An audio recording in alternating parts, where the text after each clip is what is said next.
This is Nightly Business Report with Sue Herrera and Bill Griffin. The committee will closely monitor the implications of incoming information for the economic outlook and will act as appropriate to sustain the expansion. The door is open. The Fed holds interest rates steady today, but signals that one could still be coming. Top-heavy market. A quarter of the gains this year are concentrated in 4 stocks. Is that cause for concern among investors? Quality control. Why car buyers are finding plenty of problems with the new technology designed to keep them safe. Those stories and much more tonight on Nightly Business Report for Wednesday, June 19th.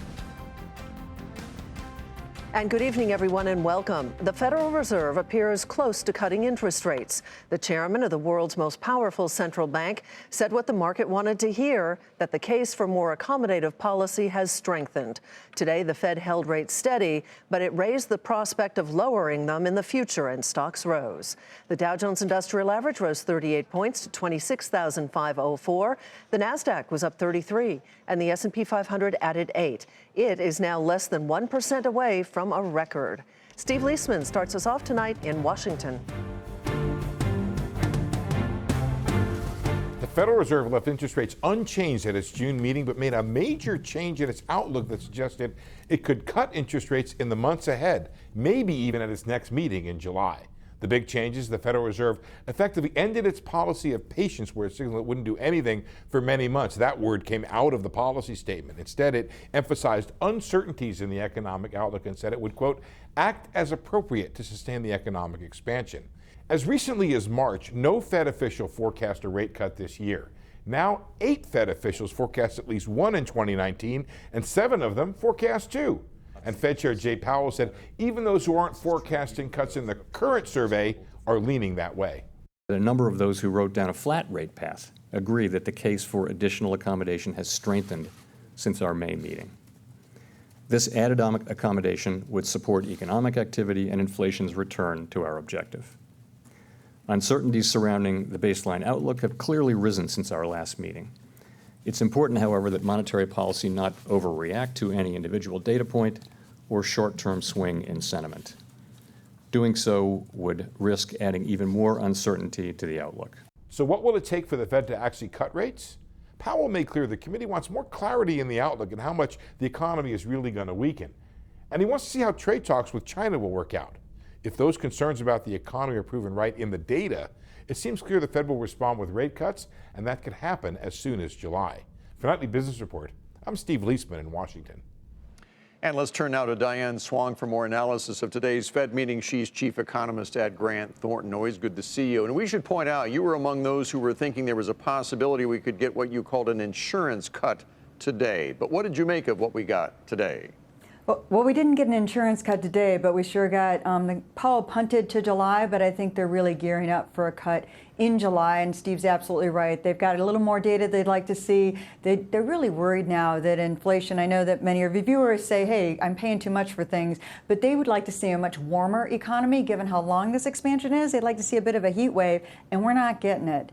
And that's something they're concerned about. They really miss that. Something else that's really important for viewers to understand is in the statement itself, Steve read that part of the statement, they said they want to extend, they actually want to do whatever necessary to extend the length of the expansion. And I think that's something that's really unusual for the Fed. We really don't usually hear the Fed talking about sustaining expansions. We hear all this other stuff that, is more abstract, like full employment, price stability, but that idea that they want to sustain the expansion. And I was at the meeting that Jay Powell was at when we were talking to people who are finally getting a second chance in this economy. He really sees the only method he has for opening up the economy to more people participating in a marathon of an expansion is to extend the length of the expansion. So, Diane, how important is the upcoming G20 meeting in all of this, and the rather flat talks between the U.S. and China? We really haven't seen any progress on that front. Exactly, and that's what we really need to see, progress on that front and some backing off of tariffs as well. That's something the Fed is concerned about, is that already the tariffs we have, because the Mexican situation did flare up and that scared the Fed. That settled down with the idea that we'd tariff everything from Mexico, but now are we going to see another round of tariffs with China, or at least see some backing off of tariffs with China? That is going to be one of the many factors they take into account. The trade situation is something they're very concerned about. The issue on uncertainty, too, and in sentiment, this is something they really got spooked last December, because not only did businesses pull back when we had that huge market swoon, but we also saw consumers pull back, and they were in better economic situation on the overall economic data, showing more momentum in it than there is today. And that's something they're really worried about. So they still are talking about a preemptive cut. Right. They're talking about cutting before the economy falls apart, and insurance. Diane Swong with Grant Thornton. Always good to see you. Thanks, Diane. Thank you. And now to trade and that changing tone out of China. The rhetoric used to be defiant, but not anymore. Eunice Yoon is in Beijing. The Chinese Foreign Ministry struck a warmer tone today, saying that the history of U.S.-China relations shows that positive outcomes are possible. State media was quoting President Xi Jinping as saying that the world wants a U.S.-China trade deal and that he is willing to meet with President Trump to exchange views on fundamental issues. However, President Xi also laid out some parameters that the two should talk as equals, accommodate each other's legitimate concerns, and that the U.S. should treat Chinese companies fairly. A possible hint at what China sees as the U.S.'s unfair treatment of Chinese tech giant Huawei. And I spoke with people on the Chinese side who followed the talks closely, and they say that China is cautious. There's concern that President Trump could decide to hit Beijing with tariffs on issues that the Chinese see as unrelated to trade and economics, such as the Hong Kong protests. He did it with Mexico and the flow of migrants over the border. So the way it was explained to me is what would stop President Trump from doing that again with China, in which case a trade deal would be meaningless, and it might be better to wait things out. For Nightly Business Report, I'm Eunice Yoon in Beijing. Meanwhile, China's Huawei, as Eunice just mentioned, has become one of the most controversial companies in the world. The U.S. has barred suppliers from doing business with the telecom giant, citing national security issues. The concern is that Huawei's cozy relationship with the Chinese government leads to fears that it could use its devices to spy on other countries and companies. And the ban has clearly had an impact on its business. Deirdre Boza spoke today with Huawei's founder and CEO in Shenzhen, China. Currently blacklisted by the Trump administration and possibly a key pawn in the U.S.-China trade war, China's biggest tech company, Huawei, is in the midst of a public relations battle, and a costly one at that. But for a company trying to prove to the world that it's embracing transparency and trying to earn the trust of governments, Huawei CEO and founder Ren Zhengfei was very unforthcoming. He downplayed the company's importance and denied its role in the trade war. Huawei is a very small issue, and on the table of the U.S. side, it is not even as big as a sesame. So it is not worthwhile to talk about our issues, and we will counter ourselves to address the issue. We still do trust the judicial system in the U.S., and we believe the judicial system will address the issue. Mr. Ren, how can you say this? You have 180,000 employees. You are one of the biggest companies, not only in China, but in the world. Why would it be strange to talk to Chinese government officials when you are such an important company to China and in the world? Because we are fully capable to deal with those issues on our own. Earlier this week, the world's #2 cell phone maker said it could take a $30 billion hit to revenue on those U.S. sanctions.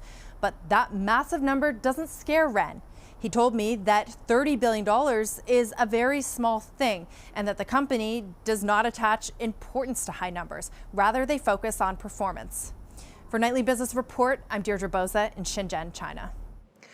Apple is reportedly looking to move 15% to 30% of its production capacity out of China and to Southeast Asia. Such a move would reduce its reliance on Chinese manufacturing. Separately, Harley-Davidson inked a deal to build smaller motorcycles in China. The bike will be sold in China and likely in other Asian markets as well. It is expected to go on sale at the end of 2020. Back here, White House officials were on Capitol Hill today to talk about another looming issue. That would be the debt ceiling, certainly something that lawmakers have to increase so the government can pay its bills and avoid defaulting on its obligations. Ilan Mui joins us from Washington tonight. Here we go again. Where do things stand right now? Well, we're certainly closer to a deal than we were 24 hours ago. Treasury Secretary Steven Mnuchin, along with acting White House Chief of Staff Mick Mulvaney, they met with congressional leaders today, and they're really trying to do three things: not just raise the debt ceiling, but also make sure they can fund the government and avoid a sequester, very painful, steep cuts to government spending that would take effect by the end of the year if they can't reach this deal. So these negotiations are ongoing, and House Speaker Nancy Pelosi and Senate Minority Leader Chuck Schumer put out a statement saying that they feel today's discussions advanced those bipartisan negotiations. So, Ilan, you hinted at this a minute ago, but what happens if they don't or can't reach a compromise? Well, particularly when we're talking about the debt ceiling, it could be devastating for investors. That's something that could shake the faith that investors have in the United States credit. However, Treasury Secretary Mnuchin said that if they can't reach a broader deal, the White House is prepared to offer a 1-year increase in the debt ceiling, as well as a 1-year continuing resolution that would keep the government funded at its current levels. He said that President Trump wants to keep the government open and does not want to play around with the debt ceiling. All right, but what is their deadline right now to reach an agreement? So they do have some time here to continue those negotiations. The deadline for raising the debt ceiling is sometime in the fall, likely late September or early October. They need to keep the government funded, however, by the end of the fiscal year, which ends on September the 30th. A little bit of time. Ilan Mui in Washington. Thanks, Ilan, for staying late for us tonight. Absolutely. It is time to take a look at some of today's upgrades and downgrades. U.S. Steel was upgraded to buy from sell at Vertical Group. The analyst cites the company's decision to idle 2 of its U.S. plants. The price target is $17. The shares rose 4% to $15.17. TripAdvisor was upgraded to buy from hold at SunTrust. The analyst cites the company's growth outlook and potential revenue acceleration. The price target is $60. The shares were up nearly 2% to $47.19.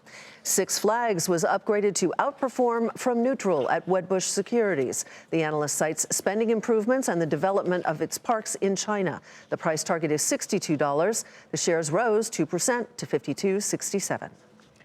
Still ahead, a growing concern for advertisers. I'm Julia Borston in Cannes, France at the annual advertising festival here, and Facebook and Google are out in force, but so is talk of techlash. We'll look at what potential regulatory scrutiny could mean for the other players in this space. That's coming up on Nightly Business Report.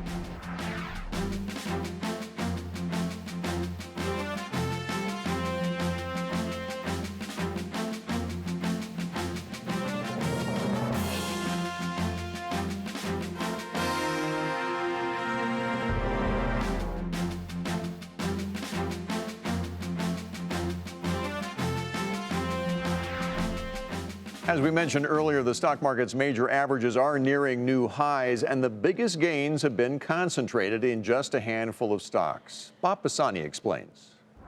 We're just about halfway through the year, and stocks have enjoyed a strong first half. All 3 major averages are up double digits so far in 2019, but the gains have been concentrated in one sector in particular, technology. Tech is the best performing sector in the S&P 500. It's up 25%. And we should point out that almost a quarter of the gains this year have come from 4 big names alone: Microsoft, Apple, Amazon, and Facebook. Why? Investors have been searching for growth and protection from the trade tensions. Microsoft in particular has been rallying to all-time highs several days in a row, and now it's firmly above the $1 trillion mark in market capitalization. The S&P, remember, is a market cap weighted index. Those 4 stocks, they comprise about 15% of the S&P's overall weighting. 4 stocks. Remember, May was a very bumpy month for big tech as a whirlwind of privacy and regulatory concerns hit the sector, primarily around lawmakers looking into putting tech titans on a tighter leash. And trade-sensitive semiconductors have been at the mercy of these U.S.-China trade talks. But they're still up, believe it or not, more than 20% on the year. For Nightly Business Report, I'm Bob Pisani at the New York Stock Exchange. So with most of the stock market gains concentrated in 4 of the biggest names in tech, what are the risks and should investors be concerned? Joining us now to discuss this is Erin Gibbs. She's a portfolio manager at S&P Global Market Intelligence. Welcome. Nice to have you here, Erin. Thank you. So are you concerned about this top-heavy market or not? So I am concerned that they are concentrated in really what we consider 2 different sectors. I know you call them technology, but when you actually look at them, 2 of the top 5 are in pure technology, Microsoft and Apple, and the other 2 are communications. So the Facebook, the Googles, and then the last one, Amazon, is actually consumer discretionary. Remember, it's all about buying stuff. It's not a tech company. But even so, those are very concentrated, and that is somewhat unusual that we have so few sectors representative. When you look at the overall weightings and you say, oh, these top 5, these top 4 stocks are such a big weight of the index, it's actually not that different from the past 20 years. And it has been a bit of a gradual increase over the past 5 years. Right. But when you look back 20 years, it's actually very much in line and much like what we kind of saw the average weights in the early aughts. So I'm not as concerned about them being big and having these mega cap stocks. I am concerned that investors are too focused in very much more volatile sectors, and they may not be getting the diversification that they really need. I mean, if there is a concentration you're concerned about, it's that all 5 could be considered growth stocks, right? You don't have a value stock per se in this group, right? Exactly, and all you have to do is just go down to sort of the top 10 stocks and you start getting some value stocks and some financials. But that's another problem, is that you are very much in these growth stocks, and growth stocks are the ones that have by far the highest prices, and not just higher than value. Even historically, when you're looking at the past 10 to 15 years, growth stocks are priced at about 50% higher for every dollar that they earn versus what a dollar of value stock earns. So you're paying 50% more for every dollar that they earn. And so that's concerning that you're paying so much more for growth stocks versus a value. And it is something that we definitely want to recommend to investors to be diversified and have some value as well as growth in your portfolio. I was just going to ask you if the average investor should take a look at that and maybe say, you know, I need to diversify in some other sectors. Certainly, if you have all of these though growth stocks have been doing well, and it is healthy to have an overweight in growth stocks when the economy is growing so well, but we're actually expecting a bit of a slowdown over the next 12 months, and particularly when we're seeing this increased volatility over the past 12 months, where you see these big, huge up days and down days, concerns about Chinese tariff wars, whether we're going to have a rate cut. There's some big unknowns out there. And so a little diversification at this point in the economic cycle is not a bad thing. On that note, Erin, thanks so much for joining us. Erin Gibbs with S&P Global Market Intelligence. Southwest pilots want reimbursement from Boeing, and that's where we begin tonight's market focus, with the pilots union for the airline asking Boeing for compensation to cover legal costs and lost income due to the grounding of the 737 MAX planes and the canceled flights that has caused. Southwest, by the way, also said it has extended those cancellations through early September, but the airline did raise its full-year revenue, even though its overall fuel efficiency was reduced by the groundings. Shares were down a fraction today to $51.51. Meanwhile, American Airlines agreed to buy 50 of Airbus's new A321XLR planes, the aircraft maker's longest-range single-aisle plane. American becomes the first major U.S. carrier to purchase the new narrow-body jet since it was unveiled at the Paris Air Show earlier in the week. Shares of American rose more than 2% today to $33.21. Target's CEO today publicly apologized to customers after cash registers at its stores went down for a couple of hours on Saturday, and then a credit card glitch prevented sales on Sunday. I need to start out by apologizing to the thousands of guests who were shopping our stores on Saturday and again on Sunday. And unfortunately, we had issues both days. On Saturday, we had an internal issue just tied to standard maintenance that knocked us down for a couple of hours. And on Sunday, we had an issue with our partner NCR, one of their upstream data centers. So a disappointing weekend for us. Target shares fell another fraction today to 86.16. Winnebago posted better than expected earnings due to lower costs and a more favorable tax rate. But the recreational vehicle maker did miss revenue estimates because of what it called a challenging RV wholesale market. The stock was up more than 3.5% to $40 even. MGA Entertainment says it is no longer interested in trying to merge with Mattel after the rival toy maker rejected MGA's second merger attempt. MGA's CEO said it was in the best interest for his company not to move forward with an offer and that Mattel, quote, cannot be salvaged, end quote. Mattel shares were off more than 5% to $11.41. And after the bell, Oracle reported better than expected earnings. The software maker also topped revenue estimates thanks to an increase in cloud services and license support. Shares initially rose in the after-hours trading, but closed the regular session down a fraction to $52.68. Hundreds of billions of dollars will be spent on digital ads this year, and much of that money will likely go to companies like Google and Facebook. But before making spending decisions, advertisers are taking into consideration the regulatory backlash against these tech giants, sometimes referred to as techlash. Julia Borston reports once again tonight from the Cannes Lions Conference in France. The annual gathering of advertising giants discussing where to put the $600 billion that will be spent on ads worldwide this year comes amid growing techlash, criticism of Google and Facebook, the digital duopoly that together control the majority of all digital ad spending. But the CEO of the largest ad conglomerate, WPP's Mark Reed, says breaking up those two giants would not help consumers. Clearly, with the shift online, these two companies are ever more powerful. But I think we have to ask ourselves, what are we really trying to achieve by people that call for them to be broken up? And is that really going to make the world a better place?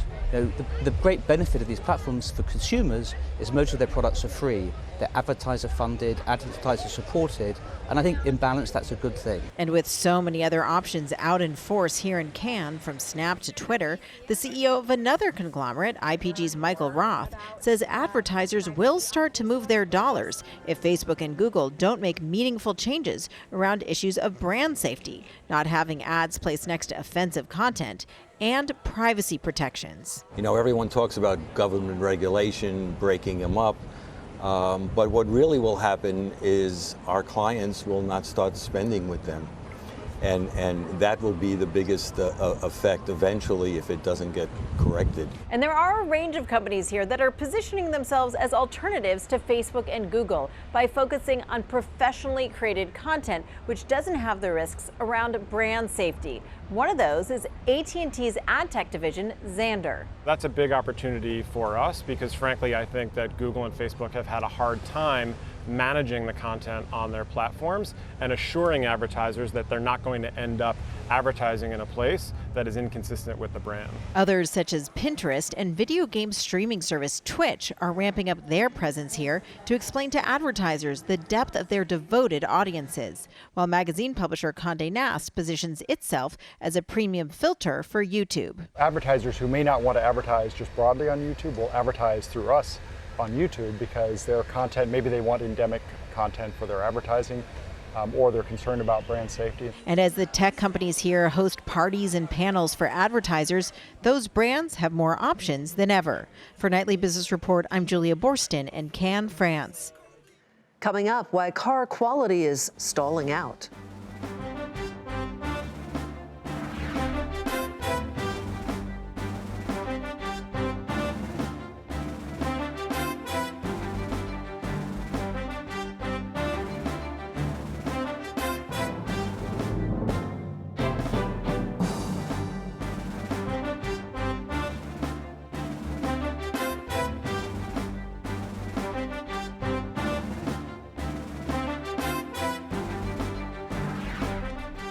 A new report says car buyers are finding plenty of problems with the latest models in showrooms. In particular, they're seeing issues with the technology designed to make driving a car safer. Here's Phil LeBeau. If you're looking to buy a new car or truck, you know one of the big selling points: technology that makes driving easier and safer. Take lane departure warnings. The goal is to keep cars from colliding during lane changes. But a new report by J.D. Power says driver assist technology is not always intuitive or easy to use. One of the dangers is that automakers overcomplicate the technology, and engineers need to remember that they are designing for normal people and not for other automotive engineers. While automakers may be struggling with driver assist technology, J.D. Power says buyers are seeing fewer problems with connectivity and infotainment systems. And this year's report shows Korean brands continue to have the most problem-free new vehicles, with Genesis, Kia, and Hyundai leading the way. They deliver as much technology as most other brands, but they are very, very good at keeping it simple and giving consumers exactly what they want. By comparison, the luxury brands Jaguar and Land Rover, both owned by the same company, are rated as among the newest models with the most issues. Jaguar, Land Rover, along with Mitsubishi, are rated the worst in initial quality. J.D. Power says new car reliability is still at a record high, but as automakers add new features, especially technology to help us drive safer, the challenge is making sure not only that that technology works, but that it's easy to use. Phil LeBeau, Nightly Business Report, Chicago. The billionaire founder of Blackstone is giving the University of Oxford $188 million to research the ethics of artificial intelligence. It is believed to be the largest single gift to Oxford since the Renaissance. Steve Schwartzman said he hopes that gift will help the rollout of the technology and limit the disorder to society. And finally tonight, an exclusive club has a new member. Bernard Arnault is now worth $100 billion, joining the ranks of Amazon founder Jeff Bezos and Microsoft founder Bill Gates. Mr. Arnault is chairman of luxury goods maker LVMH. He is also the richest person in Europe and owns a 97% stake in the fashion house Christian Dior. Here's a look at the final day's numbers on Wall Street. The Dow rose 38 points, the Nasdaq up 33, S&P 500 added 8, less than 1% away from a record. And that is Nightly Business Report for tonight. I'm Sue Herrera. Thanks for joining us. I'm Bill Griffith. Have a great evening. See you tomorrow.